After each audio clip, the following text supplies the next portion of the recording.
Padre, te damos gracias en este día. Gracias por tus bendiciones. Gracias por la reunión, Señor, que tú nos permites tener. Gracias por el tiempo de adoración, Señor, en el cual te hemos cantado, te hemos adorado. Señor, ahora te adoramos de diferente manera, Señor. Ahora vamos a tu palabra, Señor, para reconocer que en tu palabra es donde encontramos la verdad de que Jesús es nuestro Salvador, nuestro Mesías. Acudimos a ella, Señor, para aprender más. Acudimos para afirmar nuestra fe y acudimos para que a través de tu Espíritu Santo tú nos enseñes, nos des guía para nuestra vida. Te pedimos que hables a nuestros corazones, que sea tu palabra únicamente lo que sea expuesto en esta mañana y que bendigas a cada uno conforme a tu misericordia y a tu abundante gracia. Lo pedimos, Padre, en el nombre de tu Hijo Jesús. Amén y amén. Muy bien. Estamos ya en la última parte de la serie que hemos estado hablando acerca de la identidad en Cristo. Hablamos de varias cosas de la identidad. Hablamos que fuimos limpiados, somos ya limpios, que fuimos redimidos, que ya estamos libres. Hablamos también que somos santos, somos apartados y tenemos un propósito para Dios. Y la semana pasada hablamos de la primera mitad de ser sabio, de que el Señor nos hace sabios. Hemos podido aprender en estas semanas que Dios nos instruye para que nosotros tengamos una personalidad, una identidad diferente a lo que habíamos tenido hasta que lo conocimos a Él. ¿Y qué es una verdadera identidad en Cristo? Si no ordenamos nuestra vida de acuerdo a la manera en que Dios quiere que lo ordenemos. La vida conforme a lo que se vive en este mundo, que la semana pasada lo llamamos la sabiduría de este siglo, es algo que hemos vivido durante mucho tiempo. Es algo que todos experimentamos porque en algún momento todos vivimos lejos de Jesús y en algún momento de nuestras vidas a nuestro alrededor hemos visto que esta sabiduría del mundo, esta sabiduría de este siglo nos ha llevado a la sociedad en la que estamos viviendo. Esta sabiduría nos lleva, que en realidad tal vez no deberíamos de llamarla sabiduría, pero vamos a seguirla llamando la sabiduría de este mundo o de este siglo. Ha llevado a que se destruyan los individuos, se destruyan las familias, se destruye en sí lo que es la sociedad y finalmente poco a poco se ha ido deteriorando y destruyendo lo que es toda la humanidad. Ayer comentaba con mi esposa de cómo verían nuestros padres cuando a ellos les tocó afrontar este mundo y luego de repente ver que nosotros íbamos creciendo y voltear hacia el frente y ver que no era un panorama favorable, ver que era un panorama en el cual se iba deteriorando las cosas, perdiendo los valores. Y ahora que nosotros estamos un poquito más grandes, nos enfrentamos a eso. Cuando tuvimos nuestros hijos chicos era querer hacer que ellos puedan tener una vida mejor que la que nosotros tuvimos. Querer hacer que no caminen por el camino que lleva este mundo. Pero no podemos controlar todo. Y aunque quisimos hacerlo así, nuestros hijos sufrieron. Nuestros hijos pasaron cosas difíciles como nosotros las pasamos. Yo creo que todos sufrimos algo de niños, unos de una manera, otros de otra manera, unos por un padre que estaba presente y que no era muy agradable y otros por un padre que estaba ausente, o por haber tenido o por haber perdido a su mamá, o por haber vivido en cierta colonia o por haber vivido en cierta condición económica. Pero todas esas cosas no es lo que importa delante de Dios. Eso es lo que vivimos en este mundo. Y acuérdense que vimos 3 cosas de esa sabiduría, que son cosas que nos deben de dar luz para poder orientar a la gente y decirles que si vives de esa manera, no es algo de lo cual vas a recibir algo favorable. Vivir en esa sabiduría no te va a llevar delante de Dios. Vivir en esa sabiduría no va a tener nada en común con Jesús. Y la semana pasada mencionábamos esto, que mucha gente piensa que es lo mismo, pues o sea, simplemente voy por la vida y yo digo que creo en Jesús y está bien, y digo que creo en Dios y está bien, pero vivo a la manera que yo quiero. Entonces en realidad no estoy buscando la sabiduría de Dios. Y finalmente, para los que viven en esta sabiduría de este siglo, la enseñanza de la Escritura, la enseñanza del Evangelio, Jesús, les estorba, les hace obstáculo y piensan que haciéndolo a un lado van a lograr caminar en sus propósitos, pero no van a llegar a ninguna parte. De hecho, cuando estaba pensando en esto que les hablaba ahorita de cómo veían los papás las cosas cuando yo estaba pequeño, unos cuantos años atrás, me puse a pensar, ¿qué fue lo que sucedió cuando Jesús vivió? Lo mismo que sucede hoy en día. Les estorba la enseñanza. Al Imperio Romano le empezó a hacer algo de preocupación que Jesús se levantara y pudiera ser el libertador que el pueblo judío anunciaba, que en realidad pudiera levantar al pueblo en contra del imperio. A los sacerdotes les provocó el problema de que Jesús venía con una enseñanza que no encajaba con sus pensamientos, que no encajaba con lo que ellos habían aprendido de la ley.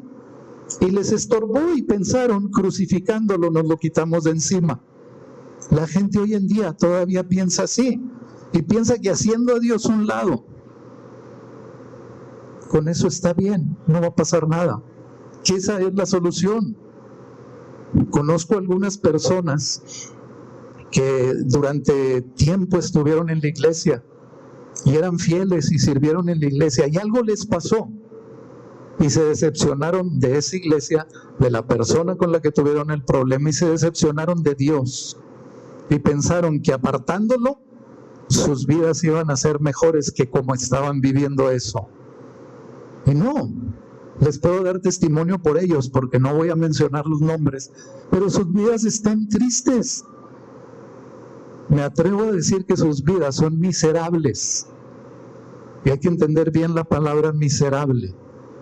Cuando es una persona miserable, es alguien que ha perdido toda esperanza en lo que puede suceder y vive en una condición de amargura interna que lo obliga a vivir hasta en pobreza, aunque tenga dinero, que lo obliga a vivir en enojo, aunque pueda vivir feliz, que lo obliga a vivir en soledad, aunque tenga gente cerca.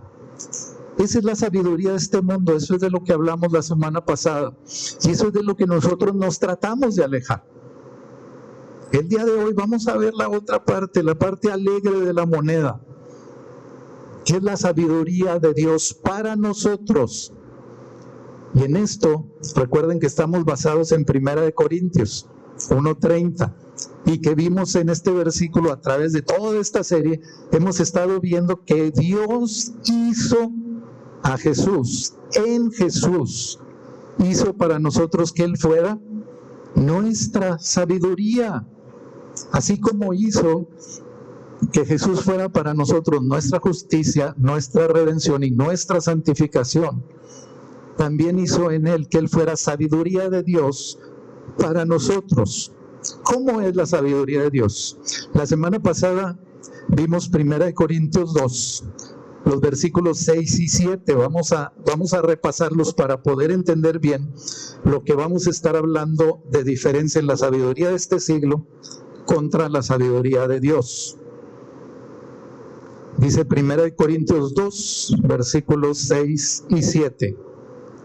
Dice, sin embargo, hablamos sabiduría entre los que han alcanzado madurez, y sabiduría no de este siglo, ni de los príncipes de este siglo que perecen, mas hablamos sabiduría de Dios en misterio, la sabiduría oculta, la cual Dios predestinó antes de los siglos para nuestra gloria.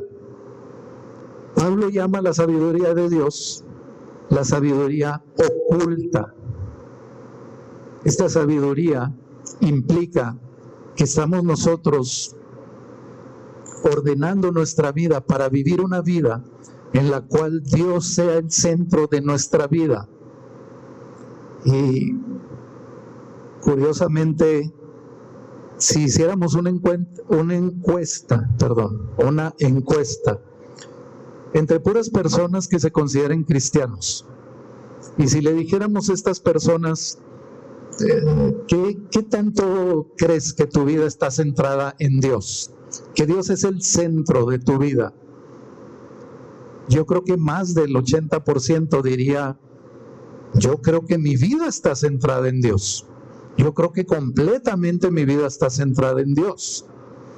Pero no se trata nada más de que pensemos que nuestra vida está centrada en Dios porque venimos a la iglesia, o porque venimos el martes de oración, o porque hemos logrado ser fieles a la lectura de la Escritura y leemos frecuentemente la Escritura, sino porque en realidad tenemos una vida centrada en Dios como lo hizo Jesús. Y eso es algo importante, porque para lograr esa vida a la manera de Dios, para ordenar las cosas como Dios quiere que lo ordenemos en nuestra vida, Jesús tuvo que haberse preguntado, ¿qué es lo que el Padre quiere que haga? Jesús constantemente mencionó en su ministerio que Él no había venido a hacer su voluntad. Él había venido a cumplir la voluntad del Padre. Y la semana pasada mencionamos que la sabiduría de este mundo está centrada en preguntarnos qué es lo que quiero de esta vida y qué tengo que hacer para lograrlo. Y si lo que quiero es éxito, ¿qué significa el éxito? Dinero, ¿qué tengo que hacer para tener dinero? Y entonces poner las metas y trabajar y hacer todo por esa meta. Pero esa meta no tiene nada de Dios ahí. Y no me malinterprete, que usted trabaje y Dios le provea, eso viene de Dios. El problema es que centremos nuestra vida en mis propios anhelos, en mí como persona, que todo gire alrededor de mí. Y sin embargo Jesús hizo que esa pregunta de qué era lo que el Padre quería de él, lo llevara a pensar, si el Padre tiene la voluntad de que yo haga estas cosas, ¿cómo voy a bendecir a las personas para que eso se cumpla? Y a lo mejor esa pregunta está en nuestra cabeza. Y preguntamos, Dios, ¿qué quieres de mi vida? ¿Cuál es tu voluntad para mi vida? Bueno, si estás haciendo eso, ya empezaste bien. Ya vas por un camino en el cual esta pregunta te puede llevar a una vida diferente, a una vida que no está centrada en ti mismo y a una vida que tiene una visión diferente. Cuando nos centramos en nosotros mismos para vivir nuestra vida, nuestra visión es corta. Díganme ustedes qué alcanzan a ver ahorita. Alcanzan a ver el edificio, nada más. Alcanzamos a ver poquito hacia afuera por las dos puertas que están abiertas. Es todo lo que alcanzamos a ver. Nuestra visión es corta, nuestra visión es limitada y nuestro alcance es muy reducido.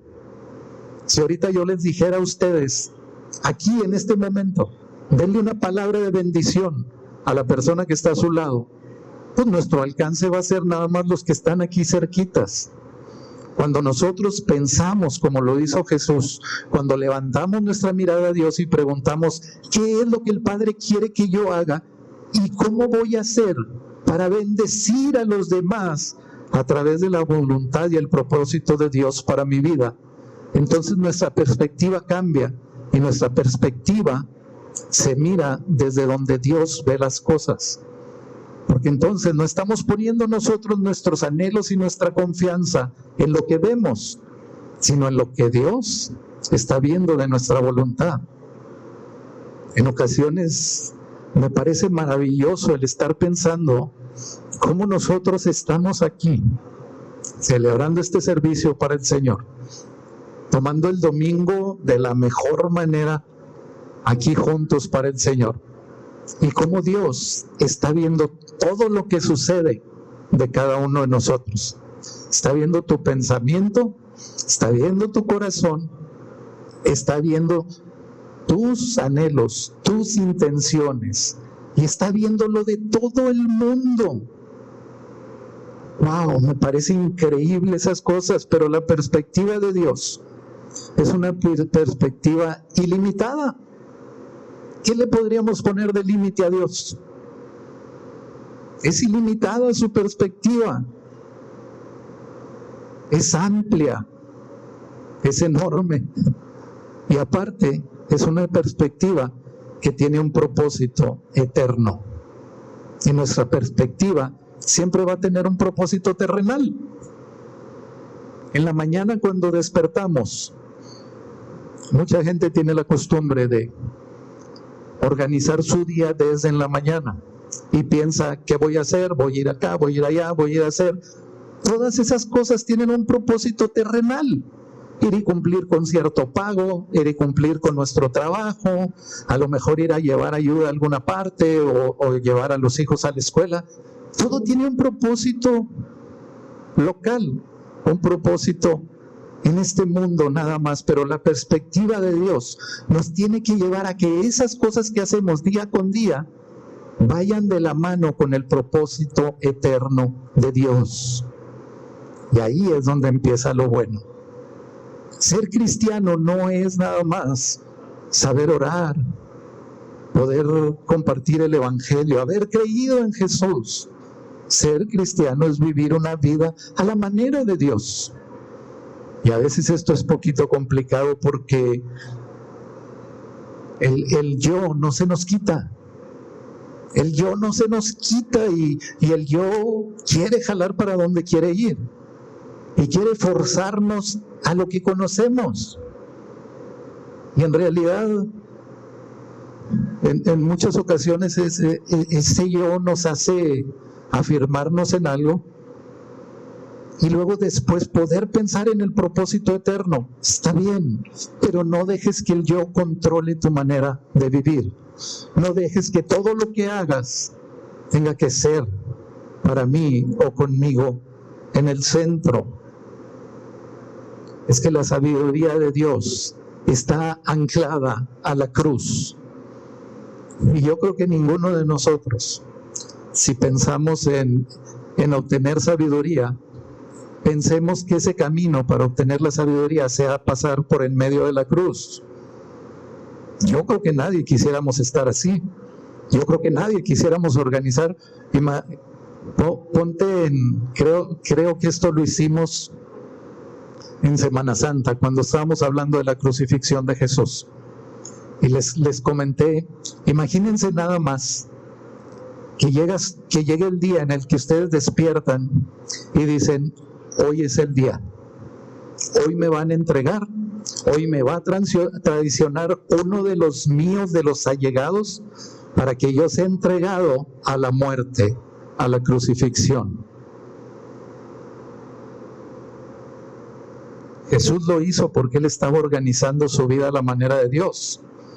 Pero nosotros pensar de esa manera y decir, Señor, hoy es el día en que me voy a sacrificar de tal manera que estoy dispuesto a morir en la cruz, es una locura. La verdad, a lo mejor ahorita la estás pensando y dices, bueno, es que yo sí. ¿Has tenido una pistola en la cabeza diciéndote, niega a Jesús? ¿Has estado rodeado de gente con armas diciendo, ¿niegas a Jesús? No, ¿cómo? Y luego sigues tú. ¿Niegas a Jesús? Bueno, no lo niego, pero tampoco lo reconozco. O sea, tampoco es sí, pero tampoco es no. O sea, simplemente pues no me preguntes cosas que ahorita no puedo contestar. En medio de esa situación, la sabiduría de Dios llevó a Jesús a pasar por lo más difícil, que fue la muerte en la cruz. Vamos a ver 1 Corintios 1, 23 y 24.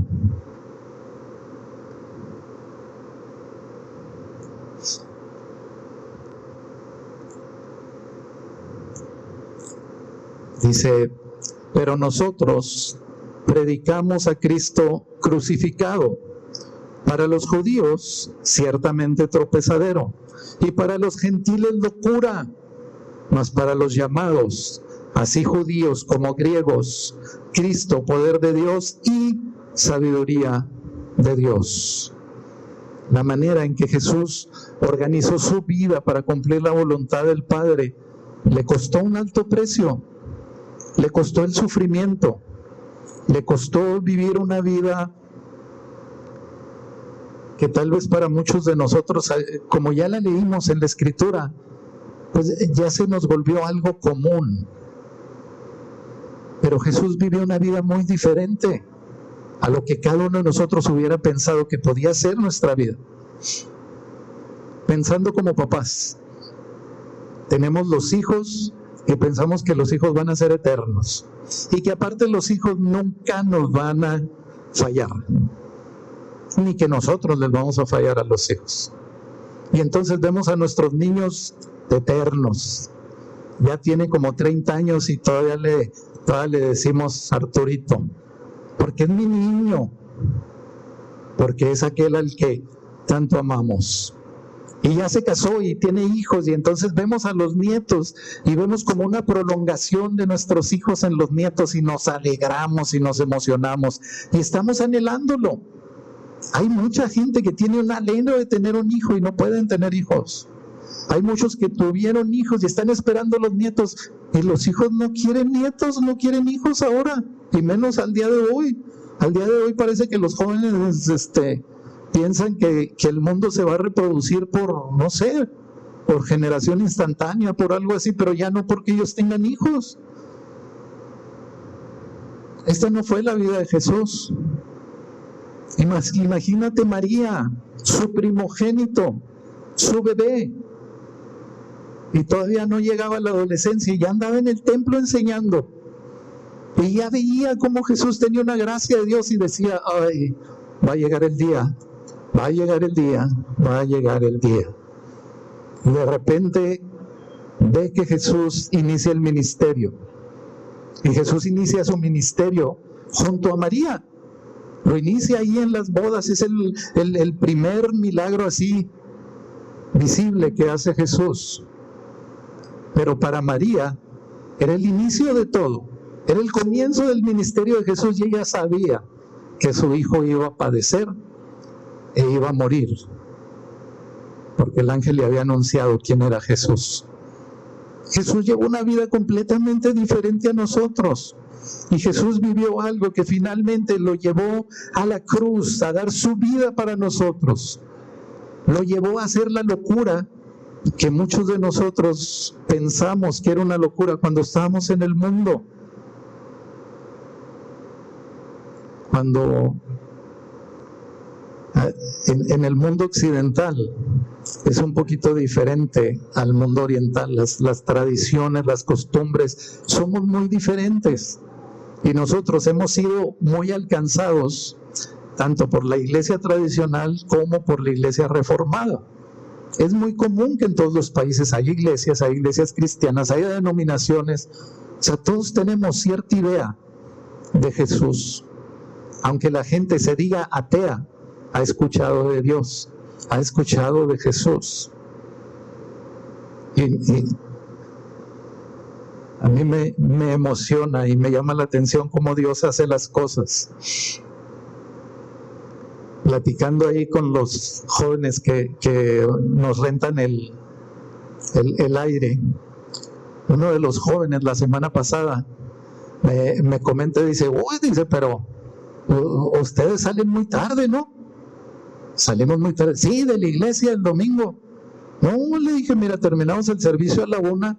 Le dije, pero pues obviamente nos quedamos a convivir un ratito. Le digo, pues nos vemos los domingos, algunos son más cercanos porque ya se conocían y nos quedamos a platicar, a convivir. Oh, ¿cómo estás? Escucharnos un rato.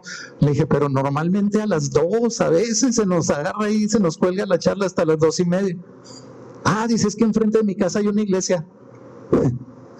Y digo yo, Señor, tú a la gente, tú le pones para que aprenda de tu palabra, aunque no entre.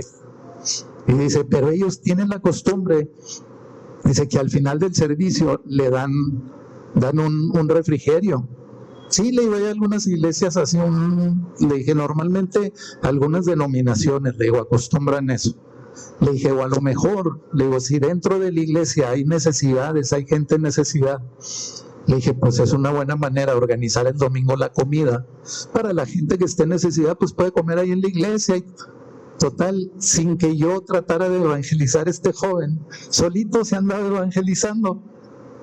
Este sábado, ese mismo joven no le tocó atenderme y mandaron a otro. Pero ya fue y sacó el aire y se lo prueba, aunque ya haya ido cada fin de semana, de todas maneras lo prueban delante de uno, que funciona la bomba, que funciona bien el aparato, cómo tirarle el agua, etcétera. Cada semana hacen todo su proceso. Y cuando me lo está entregando, viene el otro muchacho y le dice al que me está atendiendo, le dice, aguas, uno bueno y pórtate bien o te vas a condenar, Le digo, espérame, pues no me hagan mala fama. Le dije, ¿a poco te he dicho yo algo así? No. Dice, pero si es para una iglesia tenemos que hacerlo bien. Por eso siempre le cuidamos que se lleve uno bueno. Le dije, pues muchas gracias por eso. Le dije, pero la gracia de Dios es para alcanzar al que se porta bien y al que se porta mal. Le dije, esa es la gracia de Dios, que Él no tiene que hacer nada más que conocer a Jesús, reconocerlo como su Salvador, y Él se puede portar más mal que tú y Él se va a salvar primero que tú. Lo importante es que pienses si los dos se van a salvar. Y solitos me dieron la chance. Yo no tuve que llegar y decirle, oye, yo he visto que hablas pues cosas que no debes de hablar y te veo, solitos ellos, miren, entraron así al aro. El Señor nos lleva a entender lo que es de verdad la cruz. La cruz es poder y sabiduría de Dios para el cristiano, para nosotros los creyentes. Para ellos, con los que estaba hablando, es una locura. Para ellos les parece increíble pensar cómo Jesús, si era el Hijo de Dios, te va a salvar si lo tuvieron que matar. Pues no era más fácil que Él, sin tener que morir, hiciera, pues a lo mejor, pero no era el plan de Dios. El plan de Dios es que Él pagara el precio que yo tenía que pagar y yo merecía la muerte. La cruz es donde está anclada la sabiduría de Dios, y a partir de ahí Jesús hizo su vida, organizó toda su vida para que fuera cumplido ese propósito en la cruz por cada uno de nosotros. Es que Jesús se sometió a la voluntad del Padre, se sometió a cumplir su vida a la manera del Padre, no a su manera. Tal vez nosotros todos hubiéramos tenido 100 maneras mejores de que hubiera sucedido la salvación, pero no se trata de nosotros, se trata de que Jesús la cumplió a la manera de Dios. Y Pablo nos afirma, es el mensaje de Cristo crucificado, es la cruz en donde está anclada la sabiduría.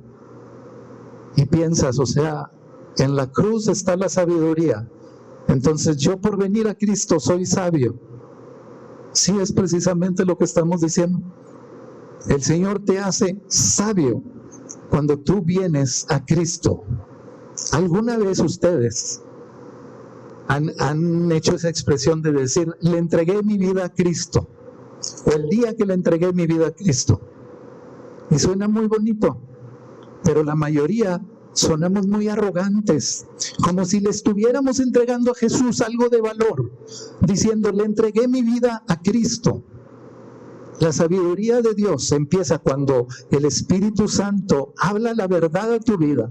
Tú reconoces que Jesús es el Mesías, y entonces te rindes delante de Él, vienes a la cruz donde Él murió por ti, y vienes con tu vida, pero no vienes con tu vida como nosotros pensamos en nuestra vida, vienes con los pedazos de miseria que quedan de tu vida. ¿Quién de nosotros puede decir que cuando fuimos a la cruz estábamos tan bien que llegamos a decirle, Jesús, aquí está, mira, aquí te traigo esta es probada, o sea, esta es una vida que puedes usar, o sea, te la doy para que tú la uses, pero mírame, Venimos con nuestra vida rota. Venimos quebrados, destrozados. Y lo que hicimos fue venir delante de la cruz a decirle: te traigo los pedazos de mi vida. Únelos. Organízalos para poder vivir, porque yo no lo puedo hacer. Esa es la vida que le entregamos a Jesús. Y esa es la manera en que Dios obra en sabiduría. ¿Cómo nosotros hubiéramos alguna vez podido reorganizar nuestra vida? ¿Cómo hubiéramos podido levantarnos de toda la vida miserable que llevábamos? Y si tú piensas que no llevabas una vida miserable, yo sí pienso que llevaba una vida miserable. Y a lo mejor piensas: fue un desastre tu familia. No, bien bonita. A mi esposa le encantó mi familia. Pero yo estaba quebrado. Yo estaba hecho pedazos. Y todos los días de mi vida trataba de agradar a todo mundo para ser aceptado. Trataba de hacer que alguien así me diera un poquito de esperanza. Anduve con los hipnotizadores. Eso me encantaba, eso de los que hipnotizaran. No me gustaba que me hipnotizaran. Y pasé por experiencias crueles. Mi vida estaba quebrada. Tuve que venir delante de Jesús a decirle: mira, estos son los pedazos de mi vida. Organízalos. Te entrego así literal, te entrego esta miseria. Y Jesús los toma y en sus manos los organiza para que vuelvas a recuperar tu vida. La única manera que tenemos de ganar nuestra vida es perdiéndola. Y el mundo te lo dice al revés. El mundo te dice: gana todo, pero vas a perder tu vida. Eso no te lo dice el mundo. Eso no sale en los comerciales de cerveza. Ahí en los comerciales de cerveza te dicen: no, hombre, todo lo más bonito. Sí, pero ¿qué va a pasar al final del día? En los comerciales de licor o en los comerciales donde anuncian tanto producto, no te dicen a dónde va a llegar. Te hacen creer que todo va a ser como en las películas de niños. Y vivieron felices para siempre. Eso solo sucede entregándole nuestra vida a Cristo y que tú la pierdas de verdad. Porque muchos lo que hicimos cuando venimos a Jesús, llegamos con nuestra vida y le entregamos todos los pedazos y luego de repente: ay, no, mira, este préstamelo, este sí me lo quiero quedar. O sea, porque este se acomoda aquí. No, tienes que dejarle todo, toda tu vida completa, y deja que Jesús lo organice. Ordenar tu vida bajo la sabiduría de Dios significa renunciar a la agenda que tú tenías para tu vida. Significa renunciar a llegar a ser lo que tú crees que debes de ser, para que entregando tu vida a Jesús seas lo que Él quiere que seas. Y te doy un buen consejo: es mucho mejor lo que Él quiere que seas que lo que tú puedas llegar a ser. Miles de veces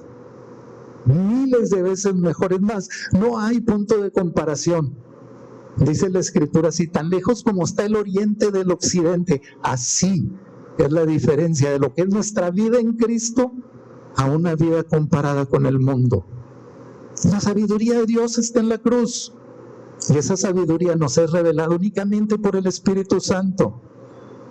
Él es el que va a traer la sabiduría a nuestra vida para ordenar como Jesús quiere que organicemos toda nuestra vida. Vamos a 1 Corintios 2, versículo 12.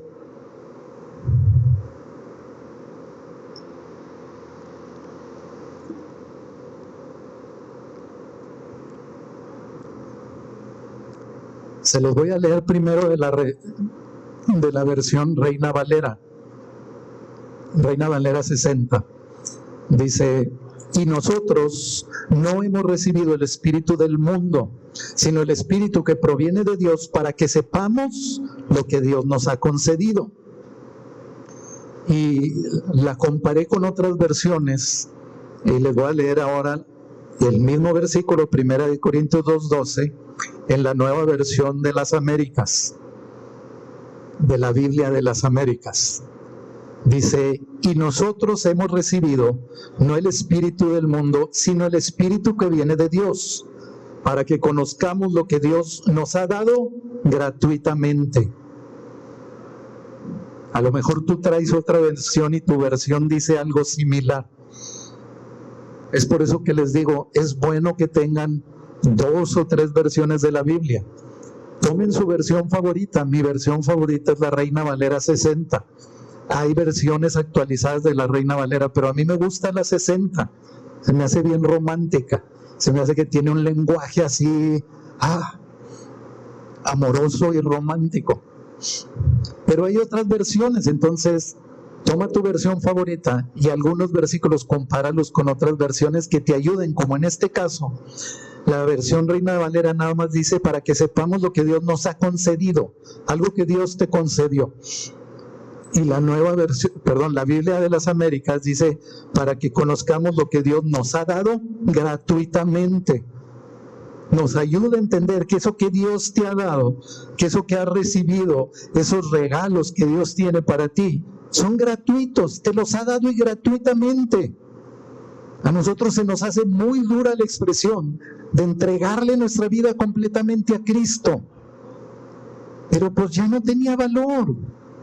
Es como cuando tu carro ya está todo sonajiento, ya está desvielado, ya echa más humo que los que fuman puro, y tú lo quieres vender. Y tú lo quieres vender y te preguntan: ¿cuánto quieres por tu carro? $3,500. $3,500, ¿qué año es? 87. Es un clásico. Un clásico, sí, pues clásicas las fallas que trae, ¿será? ¿Y por qué echa humo? No, ahorita le falta nomás una carburadita, todavía es de carburador. Eso es lo que le trajimos a Jesús y pensamos nosotros que es muy valioso.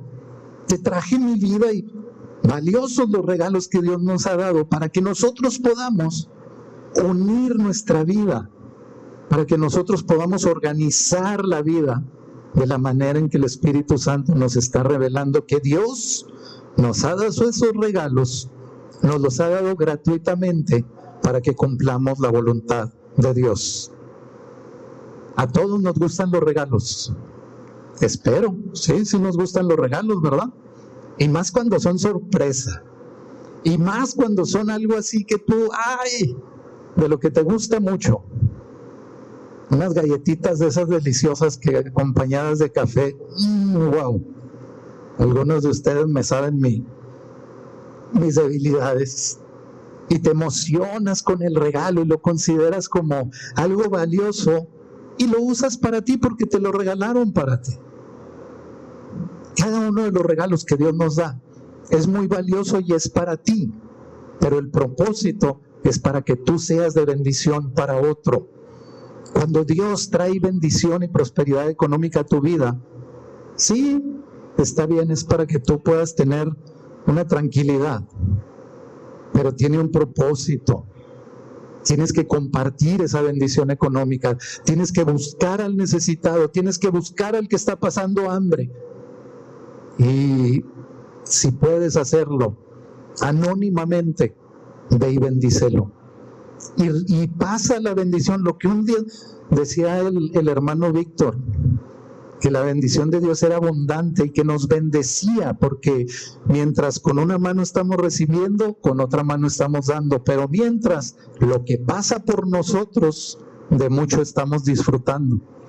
Al hermano Víctor le gustaban los poemas, le gustaba escribir poemas, y los escribía así de manera, con esas rimas así de, con una mano estamos recibiendo, con otra estamos dando, pero mientras pasa por nosotros, de mucho estamos disfrutando. Esos son los regalos que Dios te da. Esos son los regalos que Dios te da para que tú conozcas a Dios. Esa es otra expresión que tenemos los cristianos. Decimos, cuando conocí a Dios,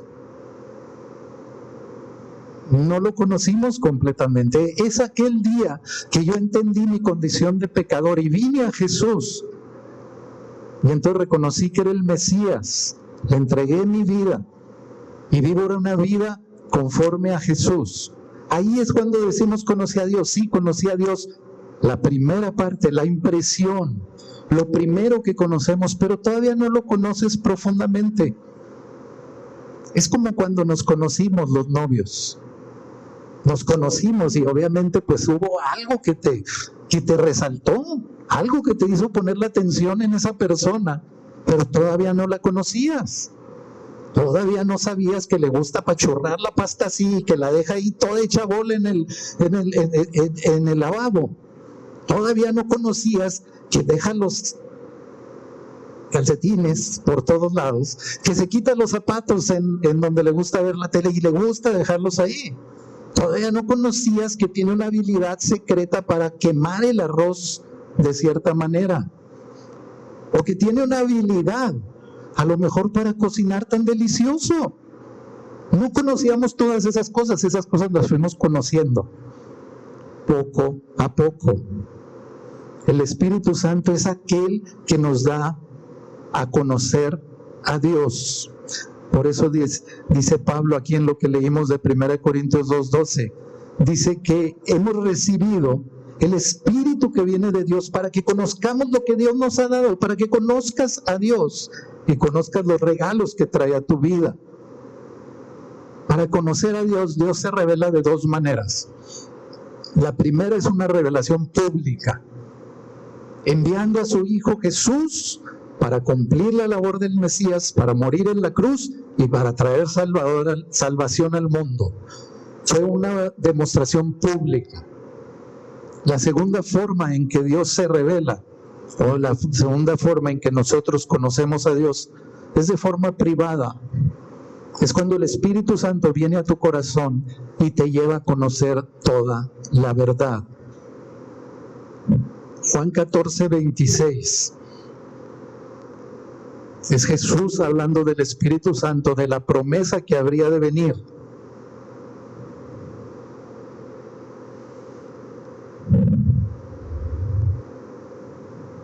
Dice Juan 14:26. Mas el Consolador, el Espíritu Santo, a quien el Padre enviará en mi nombre, Él os enseñará todas las cosas y os recordará todo lo que yo os he dicho. Les voy a dar otras dos citas que no las voy a leer, que son Juan 15:26, si quieren anotarla. Juan 15:26 y Juan 16:13. Ahí las leen en su casa, son otras dos citas que nos hablan de la obra del Espíritu Santo en nuestras vidas. Aquí Pablo nos estaba hablando de conocer a Dios de alguna manera y lo compara con cómo nos conocemos las personas. Las relaciones son complejas, las relaciones interpersonales son complejas. Hasta las guerras de este mundo son provocadas por dos personas que no se conocen o que se conocen muy bien. Son complejas y son difíciles. Es difícil conocer a una persona. ¿Cuánto más será difícil entonces conocer a Dios? Vamos otra vez a 1 Corintios, el capítulo 2, pero vamos a leer ahora el versículo 11, un versículo antes de lo que acabamos de leer.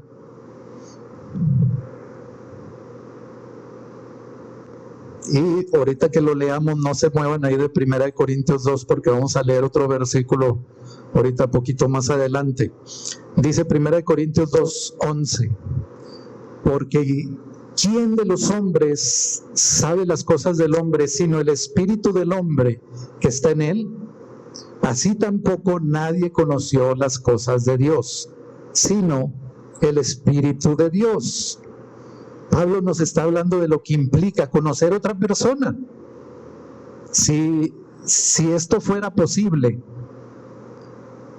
si tú tuvieras mi espíritu, me conocerías completamente.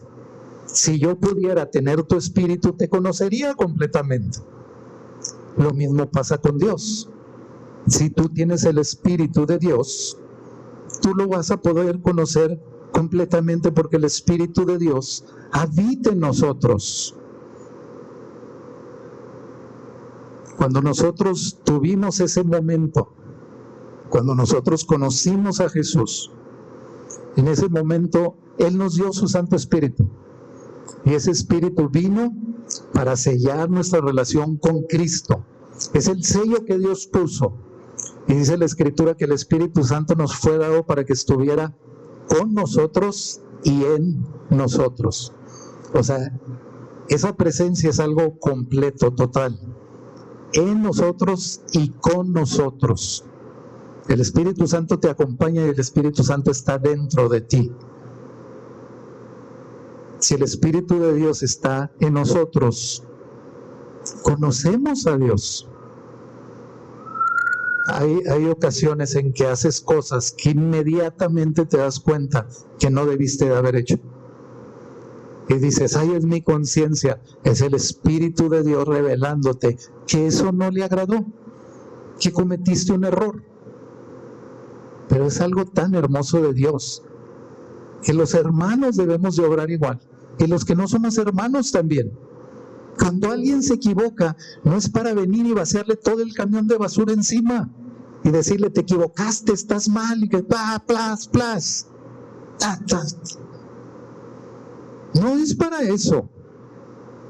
El Señor nos da su Santo Espíritu para que, conociendo nuestros errores, nosotros podamos remediarlo, para que nosotros podamos darnos cuenta. Y si alguien se equivoca, que seamos nosotros amorosos.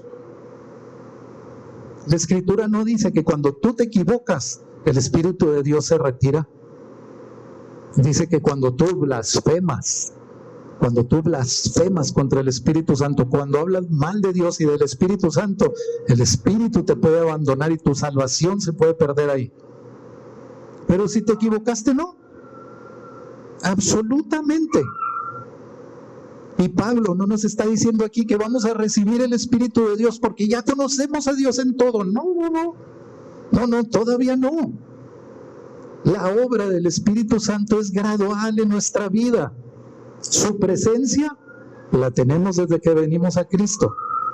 Pero la obra en la que nos está santificando es gradual, es poco a poco. Pero el Espíritu Santo en nuestra vida tiene que ser una experiencia que viva todo cristiano.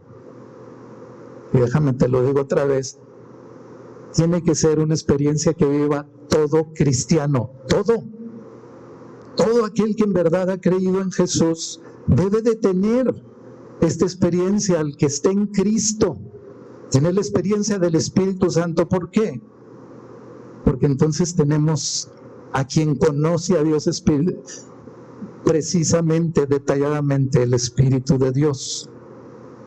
Y en el versículo 16 de 1 Corintios 2, hay unos versículos más abajo de lo que leímos. Dice, porque ¿quién conoció la mente del Señor? ¿Quién le instruirá?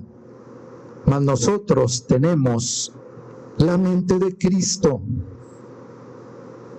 ¿Quién ha conocido al Señor? ¿Quién conoce la mente del Señor? Aquí simplemente Pablo está diciendo, ¿quién conoce la mente de Dios como para aconsejarlo? Como para decirle, cambia este pensamiento o piensa esta otra cosa. ¿Quién la conoce? Y luego dice Pablo algo que a lo mejor nos puede confundir. Dice, pero nosotros tenemos la mente de Cristo. Y fíjate, dice, tenemos la mente de Cristo. No dice, nosotros controlamos la mente de Cristo.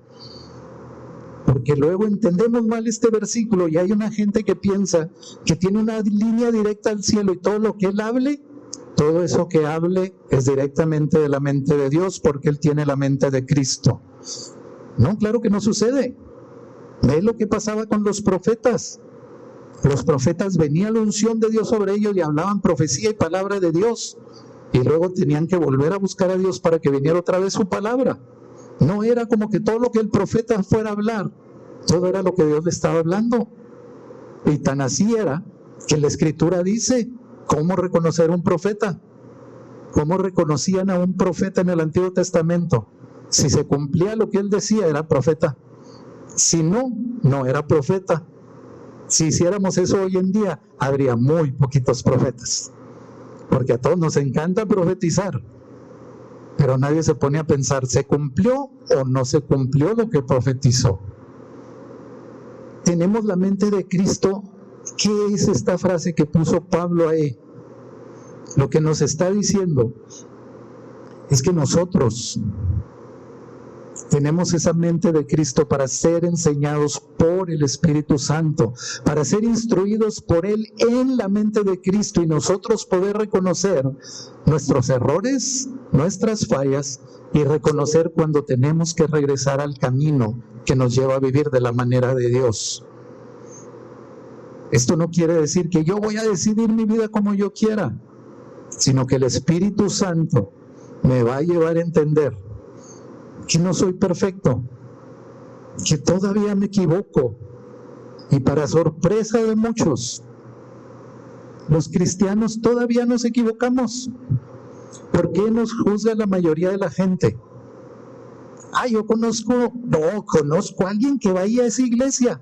No, hombre, pero el otro día hizo esto, esto y esto. ¿Está mal que ese cristiano haya hecho eso? Sí, está mal. Pero cometió un error.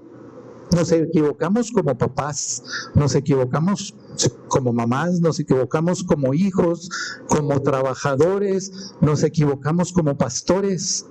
Nunca piensen, ni yo ni ningún pastor va a ser perfecto. Todos estamos sometidos a la voluntad de Dios y queremos hacer lo que Dios nos manda. Pero a veces nos equivocamos.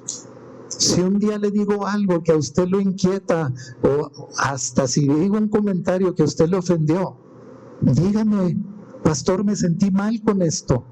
Pastor, me sucedió esto con lo que habló. Porque yo me puedo equivocar. No quiero, ni tiene que ser la constante en mi vida, pero puede ser que suceda. No somos perfectos. Si fuéramos perfectos, si tuviéramos la mente de Cristo perfecta, gobernándonos, pues ya no acudíamos a Dios. ¿Ya para qué necesitábamos más? Estaríamos en una vida perfecta que la mente de Cristo nos guiaría completa y totalmente. Pablo no está diciendo la mente de Cristo vino a forzarte y gobernarte. Está diciendo la mente de Cristo vino para que el Espíritu Santo revele la voluntad de Dios a tu vida y te enseñe cómo vivir una vida en la cual Dios organice todas las cosas para que tú disfrutes plenamente tu identidad en Cristo.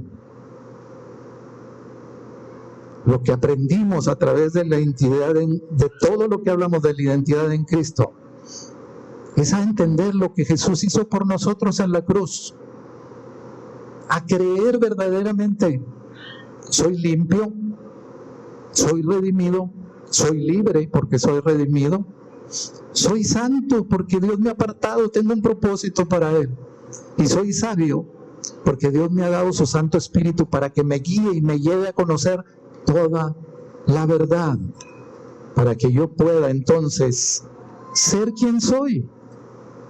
Una vez que hemos conocido lo que somos realmente en Cristo, tenemos que ser lo que somos, no finjamos lo que no somos.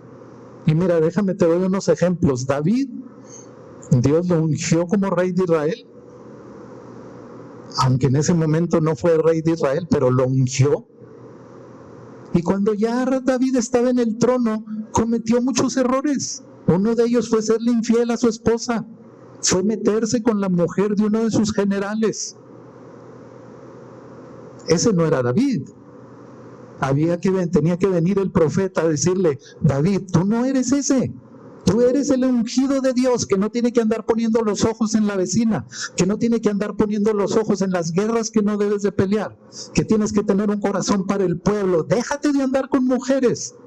Tú eres el ungido de Dios. Jonás, Dios le dio un llamado y Jonás huyó. Jonás se escondió, se fue de Dios hasta que se lo comió la ballena. Pero ¿quién sacó a Jonás de la ballena? Dice, la ballena lo vomitó. No. Dios hizo que la ballena vomitara para sacar a Jonás.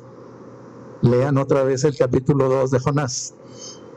Dios sacó a Jonás de la ballena para decirle, Jonás, tú eres un profeta que me es útil para ir a profetizar a Nínive y a llevar mi mensaje. Tú no eres el profeta que huye. Ve a llevar el mensaje a Nínive. Y lo llevó. 2 de los discípulos, Juan y Jacobo. Y esto está en Lucas 9, 51 al 56, y es un pasaje que me gusta mucho.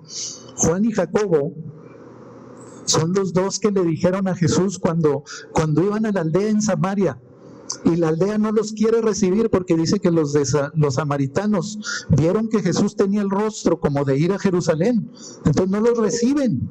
Y vienen luego Juan y Jacobo y le dicen a Jesús: Señor, ¿quieres que mandemos que caiga fuego del cielo y consuma a estos samaritanos? Ellos vinieron así diciendo: tenemos ya la mente del Señor, sabemos lo que el Señor quiere, y estos inconversos que se le negaron, que sean consumidos por el fuego. Y el Señor se devuelve a decirles: Juan y Jacobo, ustedes son discípulos, y los discípulos van a hacer lo que hace su maestro, y su maestro no vino a condenar al mundo, vino para salvarlo, para que ninguno se pierda. ¿Cómo van a traer fuego para que se pierdan? Al contrario, al rato van a venir a predicar. ¿A dónde les dijo Jesús que iban a ir? Cuando les dijo que tenían que ir a testificar, dijo que en toda la región y luego en Judea, Samaria y hasta lo último de la tierra. Ahí Jesús les dijo: ustedes son apóstoles, no son los que queman gente, no son los indicados para pedir fuego del cielo. Y los mandó a predicar a los samaritanos. Así Dios te está diciendo: ¿sabes qué? La amargura y el odio no es lo que yo traje para tu vida. Ese no eres tú. El Señor te está diciendo: el pecado, las cosas que te destruyen, ese no eres tú. Esas te van a destruir. Yo no te traje a mi vida para destruirte, te traje para salvarte. El Señor te está diciendo: lamentarte y quejarte de todas las dificultades de la vida, como aquellos que no tienen sentido de esperanza, como aquellos que no tienen la luz. Eso no es lo que tienes que hacer. Tú no eres ese, Arturo, tú no eres el que se tiene que estar quejando. Tú eres el que tiene que hablar de la esperanza y de la luz. El egoísmo, la falta de fe, los dolores del pasado, todas esas cosas. No somos eso. Y fíjate que el Señor no nos dice: tú nunca sufriste. El Señor dice: aunque sufriste, esa no era tu vida. Ya lo sufriste, pero ahora tu vida está aquí conmigo. Y ya no eres el que sufre más. Ahora eres el que está conmigo y eres una nueva persona con una nueva identidad. Así es que si estamos en Cristo, dale gracias a Dios por lo que ha hecho en tu vida. Vive con gratitud y vive con alegría. Porque en Cristo eres limpio, eres libre, eres santo y eres sabio. Ahora disfruta tu identidad en Cristo. Ahora ve a disfrutar tus regalos, lo que Dios ha traído para ti. Y disfruta de vivir el gozo de una nueva identidad. Disfruta, aunque te equivoques. Y si te equivocaste, recuerda que ese no eres tú, que no te tienes que estar equivocando. Busca sabiduría de Dios para que no cometas errores, pero cuando los cometas, no destruyas tu vida.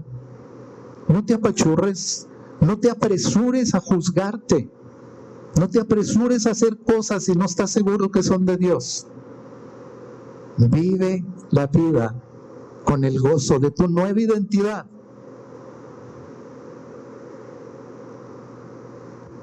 Me vino a la memoria cuando estaba en esta última parte de una persona cuando le dieron su trámite de ciudadanía en Estados Unidos. Estaba feliz. Y bueno, hay muchos que llevan un proceso muy difícil para llegar a ese momento. Y cuando esta persona estaba tan feliz, se fue en Estados Unidos a disfrutar su ciudadanía. Le decían: ahora puedes ir a México, puedes. Sí puedo ir, pero al rato. Ahorita quiero disfrutar de esto que acabo de recibir. y estaba cerca de las elecciones. Y para esa persona fue un gusto poder ir a votar, porque ahora podía votar como ciudadano. Bueno, ahora ve y vive de esa manera feliz lo que acabas de recibir. Feliz de que recibiste una identidad en Cristo, que no te tienes que estar condenando, que no te tienes que estar juzgando, y que vives tranquilo, que vives en paz, vives libre, puedes enfrentar todas tus luchas, puedes enfrentar todo el pecado que ven enfrente porque eres libre en Cristo y porque Dios te va a dar la sabiduría para vivir una vida a la manera de Dios. Vamos a orar.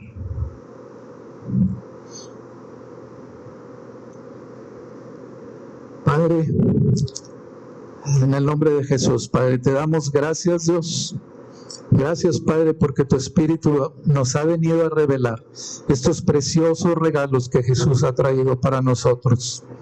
Ahora entendemos que somos libres, que Él nos ha redimido y que nosotros como criaturas libres, ahora el pecado no es nuestro amo. Ahora podemos llevar todas las luchas, podemos enfrentarlo, podemos aún resistirlo porque el Espíritu Santo nos da la fortaleza para hacerlo. Ahora sabemos que en Cristo Jesús hemos sido salvados, hemos sido limpiados en la justicia en Cristo. El pecado no tiene más poder sobre nosotros, ni la culpa del pecado tampoco. Vivimos libres de esa culpa. Y ahora podemos estar seguros de que en Cristo Jesús nosotros estamos perdonados y no importa lo que hagamos, seguimos viviendo en la justicia y pureza de Jesús. Ahora sabemos también que el Espíritu Santo nos santifica, que día a día hace la obra en nosotros y que cada día podemos cumplir más y más con el propósito por el cual Dios nos apartó para su servicio, que somos santos porque estamos apartados y que somos santificados porque el Espíritu Santo vino a nuestra vida, y que finalmente también en Cristo Jesús hemos sido hechos sabios para poder organizar nuestra vida a la manera de Dios, para poder organizar todas nuestras cosas con la guía del Espíritu Santo, porque ahora el Espíritu Santo mora en nosotros, está con nosotros y mora en nosotros. Y ahora tenemos la sabiduría directa de Dios para saber cuando nos equivocamos, para saber cuando estamos yendo otras cosas que no debemos de ir. Y tenemos la sabiduría de Dios para saber cómo agradarle, cómo honrarlo y cómo vivir una vida digna de Él, no de nosotros. Ahora vivimos en una nueva identidad. Ahora somos criaturas nuevas en Cristo Jesús. Todo ha sido hecho nuevo. Y Señor, lo queremos disfrutar en tu nombre. Te damos, Padre, gracias, Dios. Pido tu bendición sobre cada uno de los que están aquí para que entiendan la identidad que tienen en Cristo Jesús, la vivan y la disfruten. Amén y amén. Amén y amén.